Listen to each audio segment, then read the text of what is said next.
Good morning, good afternoon, good evening, wherever you are. I wanted to start with a quick intro. Here we go.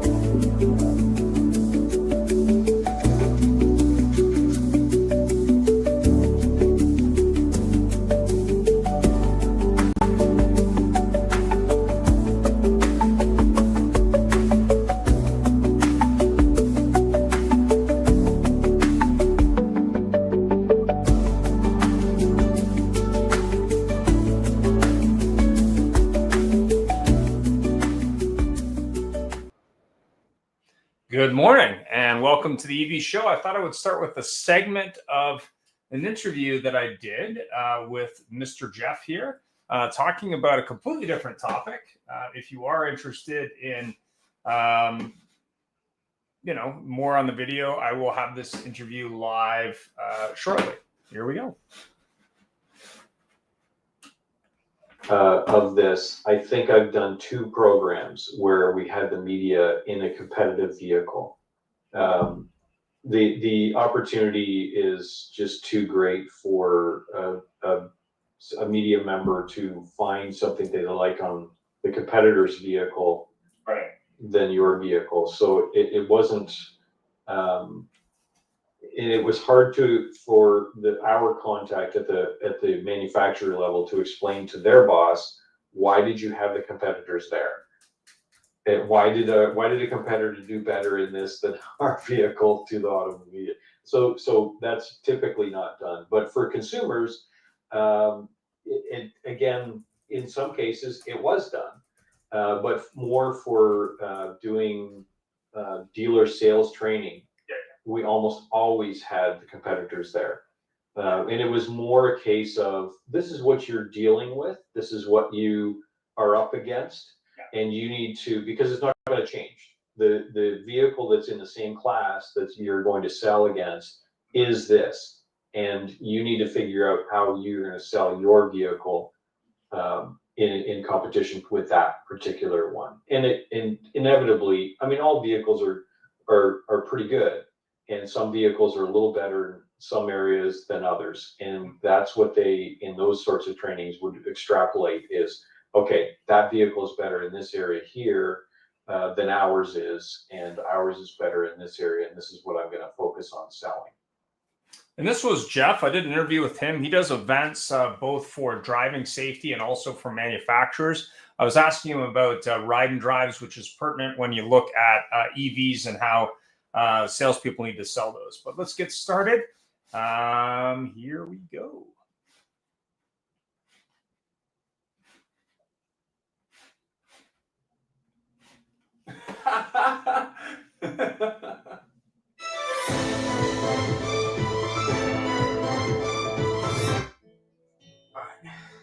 Life is about connection, having a support system to lean on, and roads to endless possibility.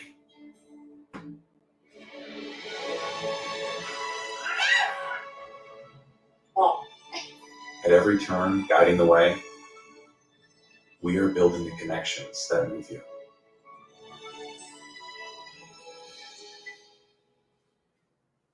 One of the really nice things about Larry, one of the reasons that we brought him to our dealership, is he's still very much aligned with our core values, so with our brand, which is thoughtful and professional service. And because that alignment really worked out well, because he was so committed to the success of others, we really knew that he was the right person to spend time with our sales team, with our managers and each sales consultant. And we're just really thrilled to have a partnership with him. And so we thank him. How do you adventure? Is it fast? Is it free? Is it clear? Is it rugged? Is it remote? For your next adventure, trust MotoClose for buying, selling, trading, and protecting all of your motorized assets. Powered by Disclose Dealership Management Dashboard, your all-in-one DMS CRM menu, lead gen, inventory, staff, client, and deal management solution. Disclose DMD, like a DMS, only better. Mention promo code AutoHub 2025 to get special pricing, including waive setup costs, no contract, and your first month's free. Car dealers often underestimate the power of social media. Are you wondering why my face is plastered in your newsfeed? Are you a GM, dealer principal, or a manager at a car dealership wondering why you see me all the time on Facebook, Instagram, LinkedIn, TikTok, and all over social media? Well, that didn't happen by chance. I target car dealers that are in-market shoppers for social media services, and I'm going to do the exact same thing for you so that you target in-market shoppers for your brand of customers that purchase your vehicles. During my Viato days, helping car dealers appraise and price cars, everyone was asking me, what do I do on social media? What do I do with Facebook, Instagram, TikTok? And this was back in 2016. So here we are 10 years later. I started a company, became an entrepreneur, and now I help car dealers. They either outsource their social media needs to us, or we have a training and education center where we can teach all of your employees how to do social media in-house. 90% of consumers actually follow a business on Instagram. The average adult sits on TikTok for 2 hours a day in the rabbit hole. To learn more information about it or to get a demo from one of my sales associates, click the link below. We would absolutely love to help you. So good morning. This is Ian Nethercott, the host of the famous Auto Hub show. It is a holiday where I'm at, so maybe that's why people are hard to track down today. But I wanted to start the show by getting a little into the numbers. I know it's on EVs and more importantly, EVs and profitability. There has been some mandates in certain countries. So I thought I would start with a survey. So I did a survey on LinkedIn. Feel free to vote for it online about, do you think Canada will get to the 20% EV mandate in 2026? The numbers so far basically say I don't think it's going to happen. But to back that up, I thought we would really look a little bit more at the numbers. So if you're not familiar with the numbers in the market, let me share those with you. So I used ChatGPT to help me this morning. But before I get into that, if you're not familiar with it, it looks like Amazon Auto is now going to be competing in the used car side of the space in CPO and used. So if you are a dealer that sells used vehicles, just bear in mind that this might be a great way for you to sell more certified pre-owned vehicles and list much like you do on Auto Trader or potentially Car Gurus. So that's a new feature. You can check it out on Auto Remarketing. This article just came up today. In addition, when you look at the EV adoption numbers, and I did some looking, but I've also done homework in this area. When you look at that number or that daydream number in the Canadian market of 20% EVs by 2026, which means 80% will be alternative vehicles. And by EVs, they don't include hybrid in that calculation. Let's look at the two markets. Obviously, we have Canada on one side and we have the USA on the other side. So on the US side, the total EV number on the road is 4.5 million, up from 3.2 million in 2023. In terms of the share of new car sales in the US market, it's supposedly 11% versus 7.2% in 2023. 40% of those, of course, are sold in the California market, but big markets also include Texas, Florida, New York, and Washington. The other thing that you really got to look at when you're looking at EVs specifically is the ability to charge, because we all know the biggest objection that you get from consumers is range anxiety. I have a good buddy who lives in the San Francisco market, and he is an EV supporter. And I've had many guests on the show, from Brent Seavey from XCare to friends of mine who are very big on the EV side. The biggest concern for a lot of EV drivers, or specifically new EV drivers, is the amount of ability or the availability of plugs to plug them in. But more importantly, as we scale, the ability to actually power those plugs so that they can actually get the juice needed to power those vehicles. There's an estimate in the Canadian market that in order to get to 20%, even if you could sell that many, to support the power needed to charge these vehicles, you need 14 new nuclear reactors in the Canadian market. The current power grid just could not support the needs of those vehicles from a charging perspective. So let's look at the US market to start. Public charging stations in the US are about 65,000.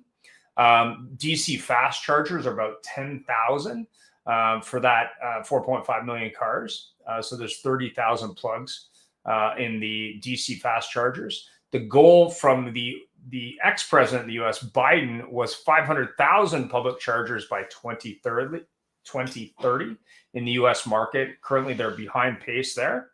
And then when you look at EV manufacturing or vehicles to look at, whether you're looking at selling new vehicles, if you're a new car manufacturer, or whether you're looking at taking advantage of the used vehicle side of the market, which is, I think, really where the opportunity will be, because the depreciation of those vehicles is significant, but more importantly, affordability today is more important than ever. And if you're not familiar with XCare, you may want to reach out to Brent Seavey to talk to him about extended battery warranty on those vehicles, because just like an engine powertrain warranty on a gas car, the battery is the biggest wearable part, obviously, in those vehicles, because it's essentially the engine. So when you look at the top EV vehicles that have market share, but more importantly in the US market, the ones that you may want to stock based on market share, number one, not shockingly, is Tesla. Number two is the Ford F-150 Lightning, which is kind of interesting because also the number two brand is the Mach-E. So if you're looking at the Ford brand, those two are quite strong. The GM Chevy Blazer EV and the Silverado EV. The Rivian, which is backed by Amazon, if you weren't familiar, that's the SUV and pickup. And then Hyundai Kia, they're the fastest growing non-US brand in the electric car space. You may also want to look out for BYD, which will be the next big EV market, being that they are the largest EV manufacturer on earth.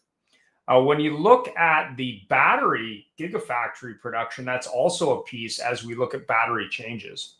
But Larry, you just joined us. What's your thought on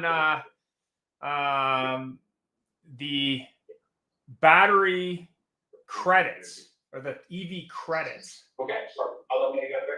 So, in the US market, do you have any thoughts on EV credits? Can you hear me, Larry? I'm not sure if he's available to talk. Larry's all over the place all the time. So when you look at EV credits, and I know that was part of a bill under the Biden administration where they're trying to sell used EVs, there were some criteria there. You want to be sure that those credits A, apply, but B, that they're not discontinued. When you look at state level incentives, that may also be part of the ability to sell EVs for obvious reasons.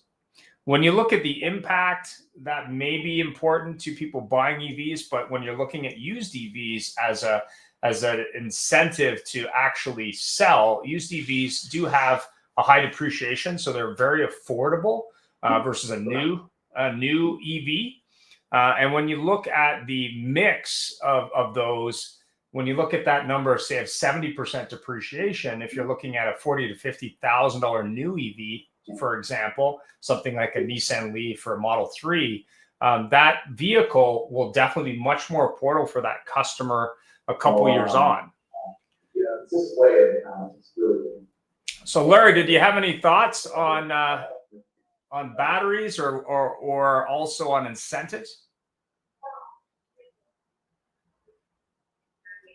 I think Larry's distracted. Anyway, so let's go through some more numbers as you are looking at forecasting for 2030, because that's obviously something you need to look at today as the used car market and new car market continues to change.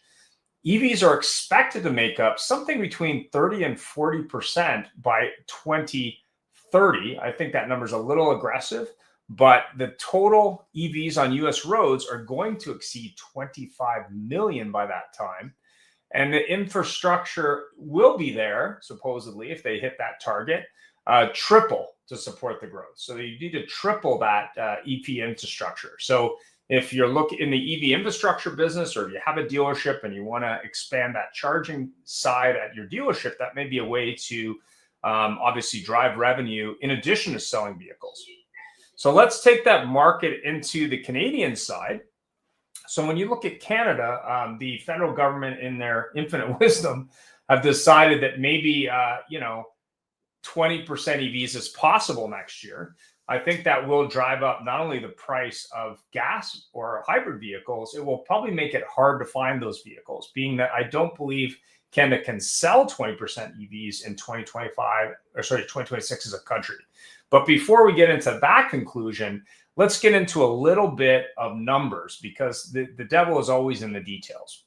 So when you're looking at volume in Q1 2025, there were 37,000 new EVs registered, roughly. The breakdown, EVs fell by 57% from 61,800 units to 26,000.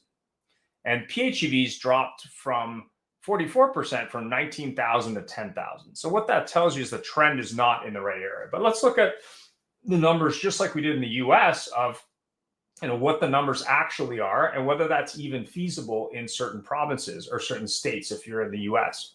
So when you're looking at ZEVs, or electric adoption, less than 15.4% of new vehicles are registered. So, we're not that far off in certain places. So Q3 2024 was 16.5, but Q4 2024 was 18.9. So there is some adoption there. The biggest province, if you're in the Canadian market, to buy an EV is Quebec, with 42% in Q4 2024. British Columbia follows that at 22.5, and Ontario at 9.6. So when you look at that fleet side, which may be a way to get there, total EVs in the end of 2023 were over 500,000, which was up from 50,000 in 2017. The share of the total fleet market is only 1.1 to 2% of all passenger vehicles, though. So it's not a lot of vehicles there. And the other challenge is the amount of charging infrastructure. So obviously, when you correlate that with the province, if you happen to be, or the state, if you're in the US, if you're looking at states that don't have a high adoption, they probably don't have a lot of charging infrastructure. So there's 94,191 stations as of February 2025. That includes level half and DC fast charging. If you're not familiar with the different charging infrastructure, the fast charging is where you can actually charge in a reasonable amount of time. The half charge or the basic level ones take a lot longer. So to give you a sense, depending on the vehicle you purchase, that could be anywhere from 20 minutes for a full charge to 8 hours. So it really depends. So when you look at the overall numbers, Canada is at 8.7% as a country. Obviously, I went over the numbers that are higher by province, but the big question is, can Canada get there in 2026? Is 20% even achievable? As I noted earlier in the conversation, I did a poll, and very few people think that that's possible. And I think there's a couple of reasons there. Number one, it's about what the cost of these vehicles is to purchase new. So that's one thing to look at if you're selling new EVs. The other thing to look at is really the fear of the consumer that says, hey, if I don't live in a big city, for example, in Canada, that'd be Toronto, Montreal, Vancouver, maybe Calgary, or if in the US, New York City, LA, San Francisco, Dallas, Texas, those kind of markets. If I don't live in those big cities, it may be challenging to charge the EV. So range is a challenge there. But part of it also is educating those consumers. And I always like to reference back when I sold cars, I sold a lot of hybrid cars. And it was kind of the same challenge. People came in and they were curious about hybrids, but they really didn't know much about the pros and cons of those vehicles. So they came in with questions, and a lot of the salesmen I worked with at that time weren't big on answers. So they didn't really know how to sell that vehicle, but more importantly, they didn't know how to have a conversation to sell a vehicle that maybe made sense to the consumer outside of pricing. So the first thing I would recommend today, whether you're selling new EVs, whether you want to sell new used EVs, whether you want to sell both, is first of all, take some time with the customer to explain the pros and cons of the vehicles. Obviously, work with them in terms of features and pricing, but more importantly, give them clarity on helping them with the right decision for them. What surprised me when I sold a lot of hybrid vehicles on the sales floor many years ago was a lot of the salespeople were afraid of the hybrid side. So people would come in and say, I want to buy a hybrid. And they'd be like, it's not a gas car. I don't want to talk about that. I really only want to talk about gas cars. So I would help a lot of these customers. And what I've found for the most part, and the numbers reflect that, if we're looking at a number of somewhere between, say, 9 and 12% EVs, that means, 90% of people-ish will buy either a gas car, a hybrid car, or possibly a used car that fits their budget and their needs based on what those needs are. So if you want to make money selling new cars or used cars in the electric side, you also got to be prepared that maybe that's not all the inventory you have, but you do need to have those options for people that are really engaged in the technology. It really fits their needs, but more importantly, it fits their budget. One of the things that I think you can take from the early days of hybrid vehicles versus electric vehicles is sometimes people bought hybrid vehicles way back, even back as far as 2000, and it wasn't just a financial decision for them. They really wanted to save the planet, or they were concerned about emissions. They were willing to pay a premium for that solution. And I would argue that that's probably the same for a certain segment of customers in the electric car side. So if you have that initial consultation or the meet and greet with the customer and say, hey, obviously you're here to talk about electric vehicles. Number one, you need to sit down with them and really answer their questions about what's the difference between a gas vehicle, a hybrid vehicle, a PHEV, which is a plug-in hybrid vehicle with some electric range, a strictly electric vehicle. And then, of course, when you're looking at new and used, obviously when it comes to a cost perspective, when I'm looking at a used electric vehicle, that may be a better fit for the consumer because they, may be working with a budget.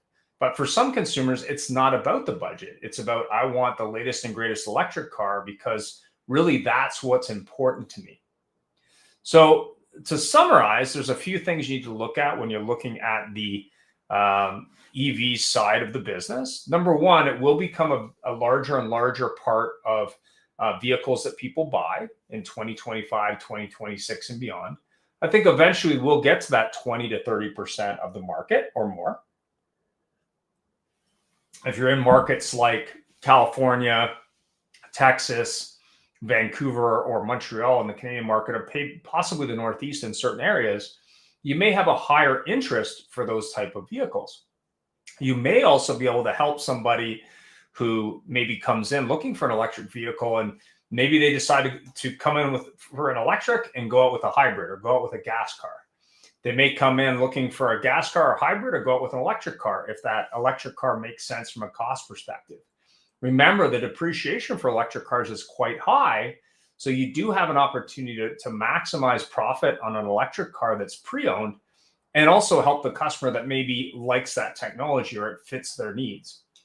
But like anything else, it's about what is big in your market, what do you have access to, what makes sense from your consumer point of view, what's affordable, but more importantly, how is your sales team trained? So how are they dealing with the customer when the customer comes in looking for that vehicle? Are they confident in the differences between a gas car and an electric car? Are they comfortable with a test drive on an electric car and maybe dealing with the consequences there? I know when I initially sold hybrid vehicles, it was a little bit of an adjustment to explain to the customer that the car at stoplights, there was nothing running. And in some cases, that car was starting on electric, so it was very quiet. Some customers who are used to a gas car may not be familiar with that, but more importantly, it may concern them. So a lot of it is understanding the questions and concerns of a customer and getting ahead of it, but more importantly, really understanding the technology so you can answer questions. At the end of the day, it's about people, not about vehicles, but more importantly, it's about what vehicle is the right vehicle for that person or consumer. Now, when you're looking at profiting on used vehicles, obviously look into the CPO. As mentioned earlier, Amazon's getting into the CPO side. So check to see if your manufacturer has a CPO program around used EVs if you're selling their brand of EVs. Make sure that on the reconditioning side that you have a battery process to make sure that you're testing the battery life and the current state of battery charging for a vehicle, because much like these devices, batteries are the most expensive component in an electric car, much like an engine in a gas car. Look into products, whether they be from the manufacturer extended warranty or from companies like Xcare to extend the warranty on the battery at time of purchase. Because when you're looking at vehicles that may have an 8-year electric battery, some are unlimited mileage, some are mileage limited. When you're selling that car that's 4 or 5 years old, it's of a lot of value to that consumer to get protected for the most expensive component in an electric car, which ironically is the battery, much like an engine in a gas car. In addition, when you're looking at needs analysis, when you're looking at financing terms, when you're looking at other things that you want to add to a vehicle and make sure you're maximizing profit in the sales side and possibly even the service side of the business, really get familiar on maybe the service interval of a used electric vehicle versus a gas car, the real cost in terms of charging that vehicle, whether it be at home or somewhere else, really getting dialed in with, maybe it makes sense for that consumer to have a home charger.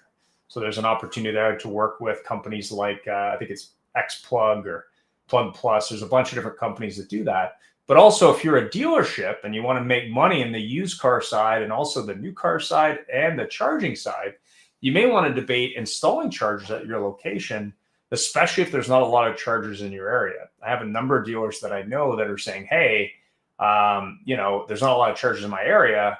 Maybe it's an opportunity for me to make money with a charger on my property that people can use whether I'm open or not. I got actually a comment here from Larry. Total hybrids have proven over 20 years to be extremely reliable, and they create their own power. EVs are a complete failure because of their heavy, dangerous, and have the worst resale value of any vehicles in history.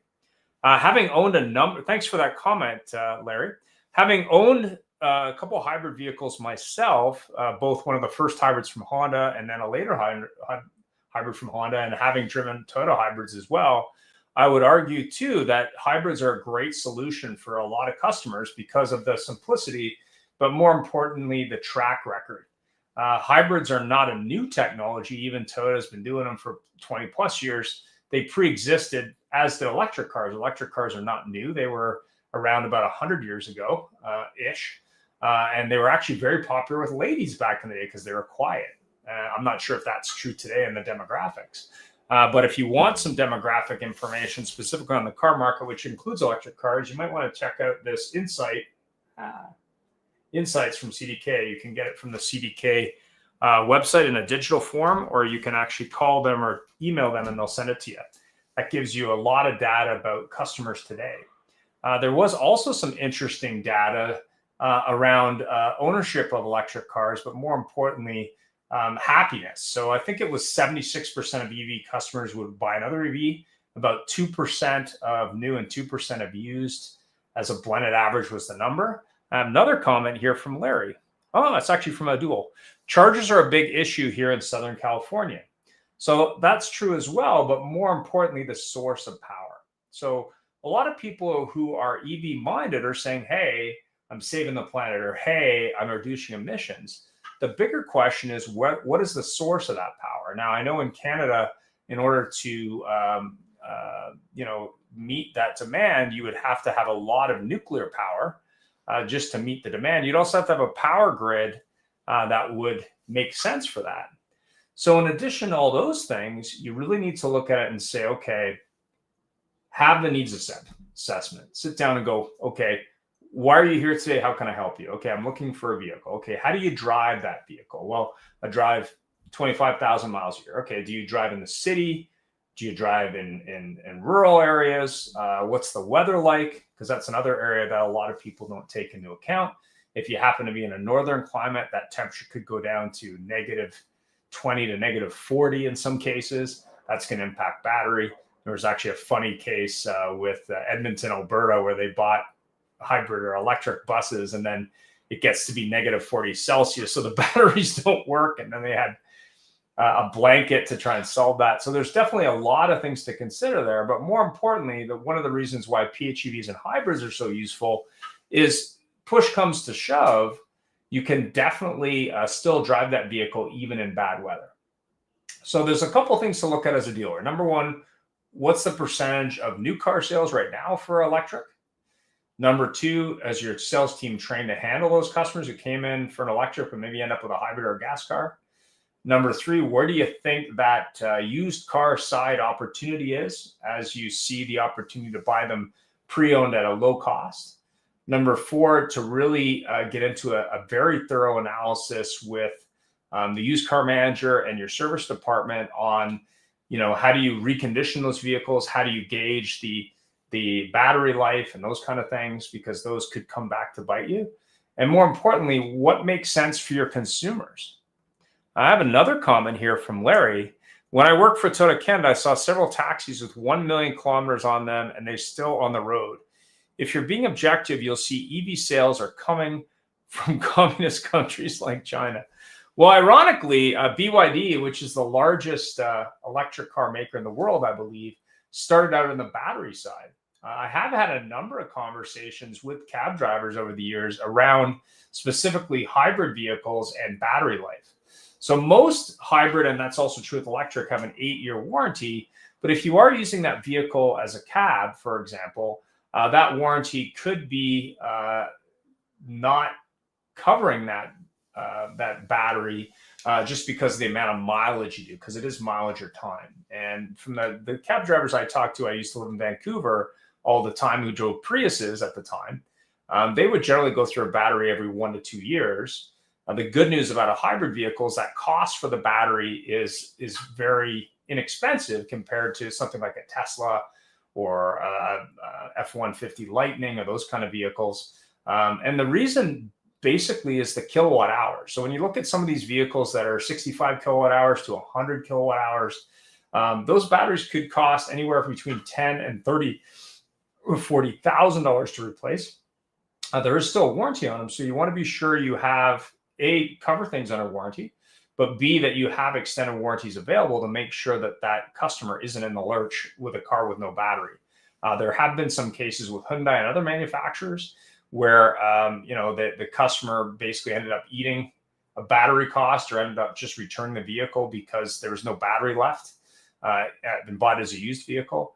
Bear in mind that that's very similar to having an engine that doesn't work. Without the battery, it's really just a paperweight. There's not a lot you can do with that car from a resale point of view, or of course fixing it, unless you're covering that battery cost. So that's definitely something to look at, and that comes towards the needs analysis. So if you're looking at the needs analysis around what questions to ask the consumer, and more importantly, dealing with the fears of range anxiety, charging infrastructure, the battery replacement cost, longevity of battery, weather, the upfront cost of the vehicle if they're buying a new vehicle, how are they using that vehicle, what the overall value will be at the end if they're financing or leasing that car. Leasing obviously mitigates that.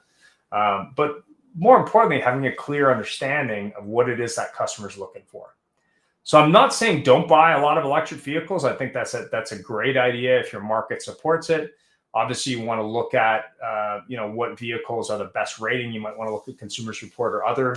Also, if you're a franchise dealer, you may want to look at what vehicles are covered under the certified used program if your manufacturer has a program like that. In addition, when you're looking at the certified used side, there may be options for an extended warranty on the battery to offer that customer. Service intervals, another area that may be an opportunity. A, do you service the vehicles that you sell used or new? And B, is there an opportunity to use that as a sales feature? So in addition to your cost of fuel versus cost of electricity, cost of maintenance is something. But bear in mind that the weight of these vehicles is significant.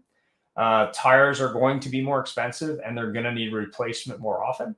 In addition to all those things, when you look at all that criteria, it's a question really of needs analysis. So if I have a sales process where I have an EV expert on my team, or I have EV training from the manufacturer, I'm having that discussion with the consumer, I'm presenting options that make sense, and really it comes down to this is the right fit for the consumer. You just need to make sure that that vehicle you're selling them is the ideal vehicle for them, but more importantly, that it's profitable for you as a dealer. The last thing you want to have happen is someone coming back 2 months from here, or 3 months from now, or 6 months from now saying, well, the battery doesn't work anymore, or there's a feature on the car that was promised that doesn't exist. And I'll use the example of Tesla, because this was an example from a number of years ago, but the dealer had advertised a Tesla Model 3 with the auto driving feature. Now, the auto driving feature, obviously has to be on the vehicle, but when you transfer ownership, there may be a cost associated. In this case, that feature didn't actually exist on the vehicle, but the dealer, based on the fact that they didn't check that with Tesla, had a new problem, which is that they sold it as one thing when really it was something else.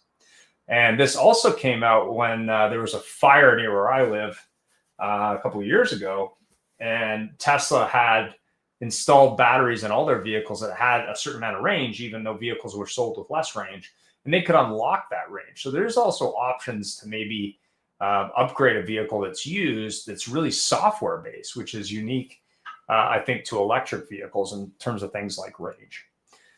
The other opportunity, when you look at fleet sales or even rentals, I know Enterprise got in a little bit of a challenge with a bunch of rentals that they didn't particularly want because they weren't popular. But there may be an opportunity to look at fleet business, from a rental point of view, for other rentals potentially on the used side, but also from a corporate fleet side if you have a fleet manager. If you're looking for ways to extend that fleet business, and more importantly, sell maybe some products that are harder to sell in your market, fleet may be a great way to do that. I mentioned earlier that there was a lot of fleet vehicles in the Canadian market. I'm sure that number in the US, let's just see, EV and fleet in the US. I'm just curious. So give me a second, it'll give me some numbers.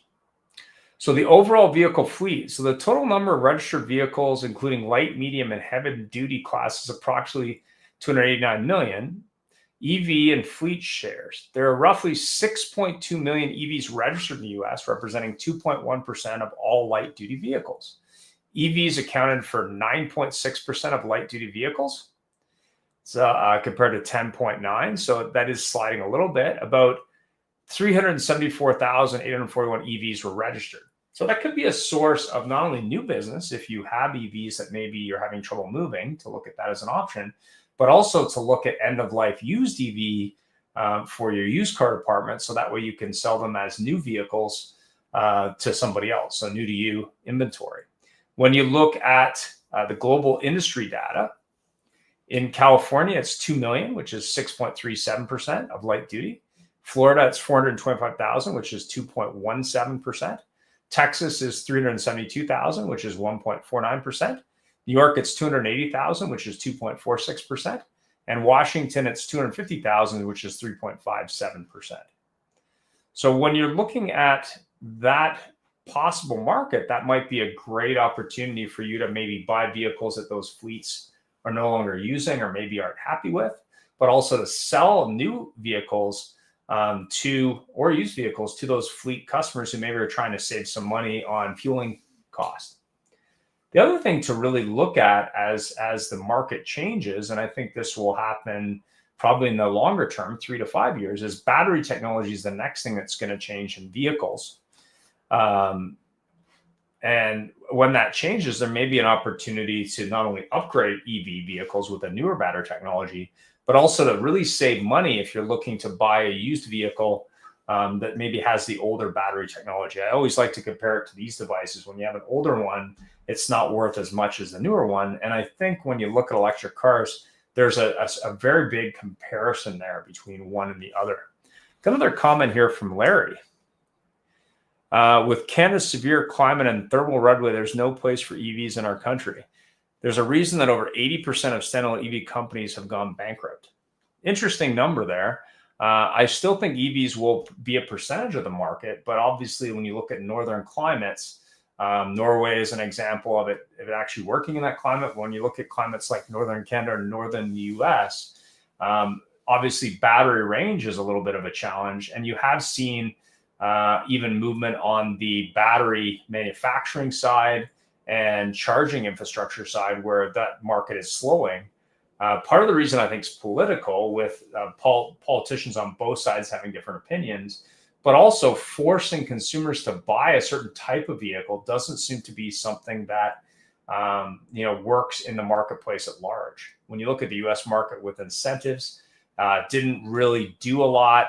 Here you're seeing more incentives in the Canadian market in terms of that they're trying to push more vehicles, but without strong government incentives to reduce or mitigate the cost of those vehicles, it's going to be hard to reach those targets. Now, on the used side, I'm not sure what governments are doing, but used rebates right now is another thing to really be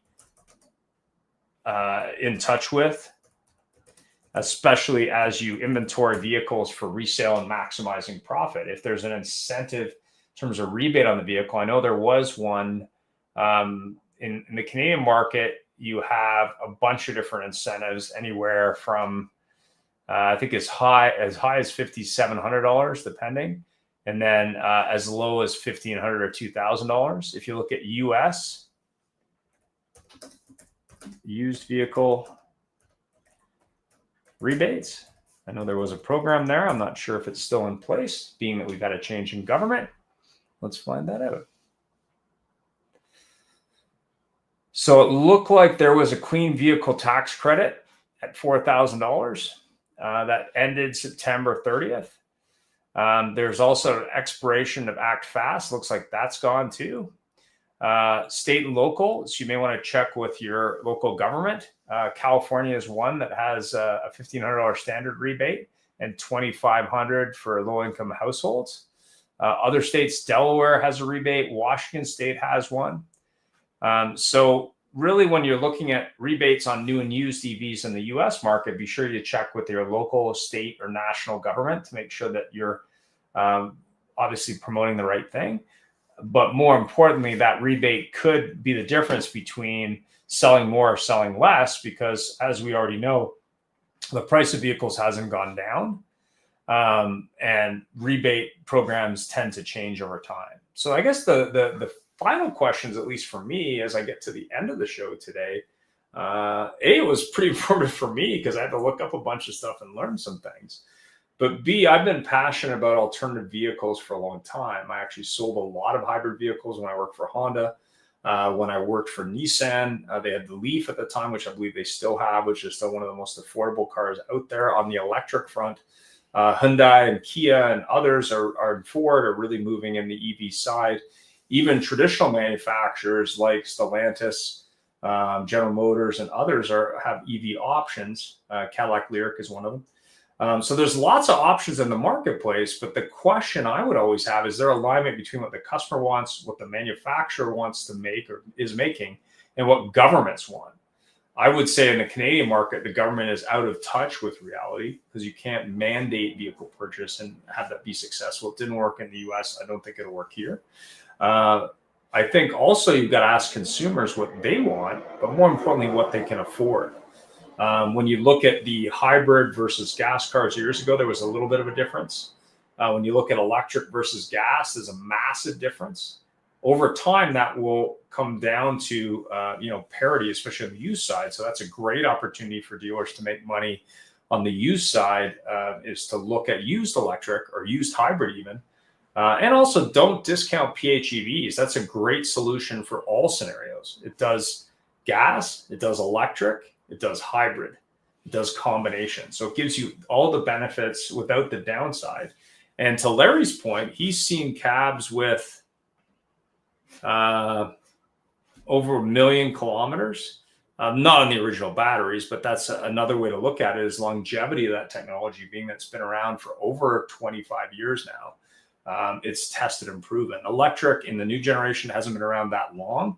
I believe the first electric I drove was a Tesla Roadster, and I think that was back in 2007. So it hasn't been that long. When you look at the EV push, I think that's the mistake. Really, I think success in business, that includes the car business, is about the power of options, the power of a process, and the power of listening to consumers. When the consumer says, hey, I got a budget of this, I need these features, this is how I use the vehicle, you need to select the right vehicle based on those needs. If the consumer comes in and says, I don't care about the price, I just want this, this, and this, maybe an electric is a great option. If they still have a budget, but they like electric, maybe a used electric's a good option. Hybrid's a great all-in-one solution because it's proven, but more importantly, they can save versus an electric on the upfront cost, and they can also save on gas costs. So there's a double win there. Plus, it's tried, tested, and proven. But in addition to that, it's acceptable because it's more familiar to them with a gas car. The other thing that I think people don't mention enough today is fuel economy, even on gas cars today, has dramatically enhanced. I happen to drive a Grand Cherokee these days, and I've been very impressed with the technology they've taken from hybrids and other vehicles to improve the fuel economy on a gas-only vehicle. So don't assume that a customer who comes in on a hybrid, or they come in on an electric, or they come in on a used, or they're looking at new, may not, when educated, say, hey, this vehicle works better for my needs from a cost perspective, maintenance perspective, reliability, and more importantly, from an extended warranty perspective. There may be a better option for that gas car to add a warranty if it's new or used than there would be, say, on your average electric car. In addition, the other thing that I talked about earlier, which I think is 100% true, is if I bought an iPhone 1 and then the iPhone 4 came out 3 months later and the battery is now twice as efficient and less expensive, that might be a little bit of buyer's remorse. So bear that in mind as well. There may be more battery options coming, for example, solid state and others, that may make current vehicles obsolete. So you really need to look at all these options, spend the time to really analyze your market, take a look at vehicles online, new and used, look at your DMS and CRM in terms of what's turning. If you're buying electric, see what's hot in the market, and really look at educating your sales staff, your finance office, your used car manager, and source the vehicles that make sense for you in your market, not the ones that you think are the sexy electric car, for example. You may want a mix of options to not only provide solutions for all customers, but to maximize profit. In addition, if you have vehicles that are not turning as fast as they could be, you may want to look at fleet to off-source those vehicles, or rental or other options. I had the opportunity to be on a David Long program a couple of years ago. And he was talking about taking new inventory, turning it into used inventory by renting it short term. That also may be an option to get the rebate if it's applicable for that car, get that car on the road and generating revenue, but more importantly, possibly have a used CPO unit in the short term that you can turn for a great profit margin. So the answer is always in the numbers. It isn't in government. Government rarely has the answer to anything. And at the end of the day, really, it's about how can you, as a car dealer, meet the needs of your customer, talk to them where they're at, educate them on what they possibly would need or require for their needs, automotive needs, be a solution person in terms of providing solutions that make sense for their budget, their needs, and their vehicle. And also remember that that doesn't mean that you can't take someone out of that car in a lease, for example, and put them into a finance or something else in the future. There's no harm with leasing those more expensive options to make them more affordable. I just got another comment from Larry that he thinks solid state might not be the answer. So again, really understand the market, really give people the best advice you can, be of help, be of service, profit will follow. And remember that a customer that buys the right vehicle from you now and in 3 to 5 years may buy another vehicle from you.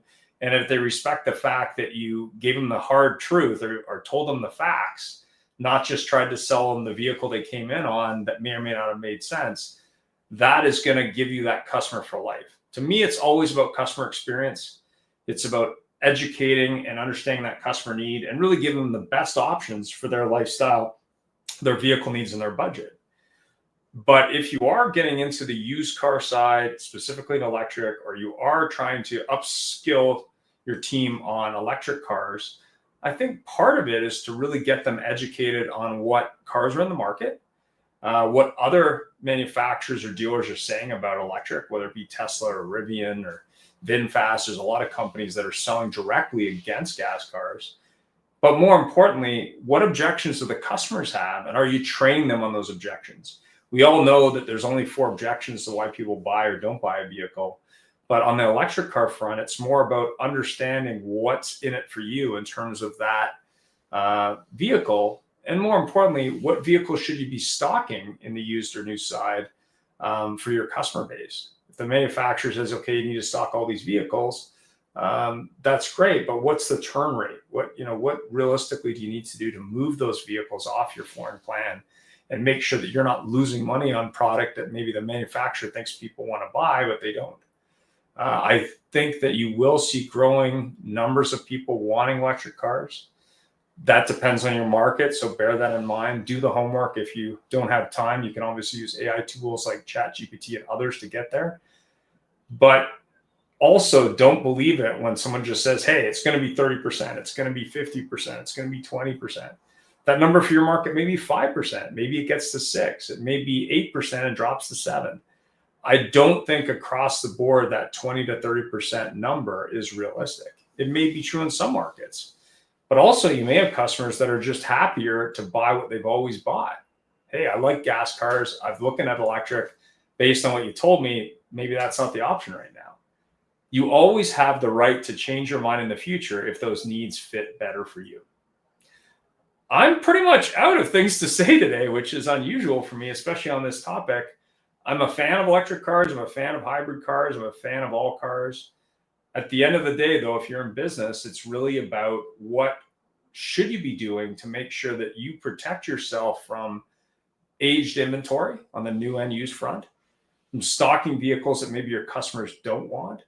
And also, don't assume when a customer comes in looking for an electric car that that's really what fits their needs in their budget. They may dream about an electric car, Mach-E, Lightning, Tesla Model S Plaid, or whatever that car is, but maybe what they need is a Corolla or a Camry or a RAV4 or a Jeep or something that really fits their needs better, that they can afford and works with their budget.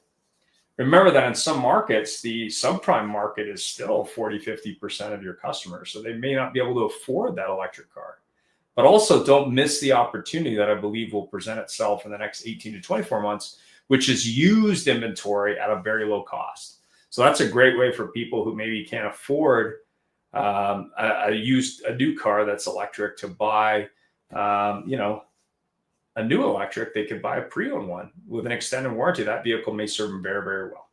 Thanks for watching today. If you're in Canada, have yourself a great holiday, and looking forward to seeing you on the next show.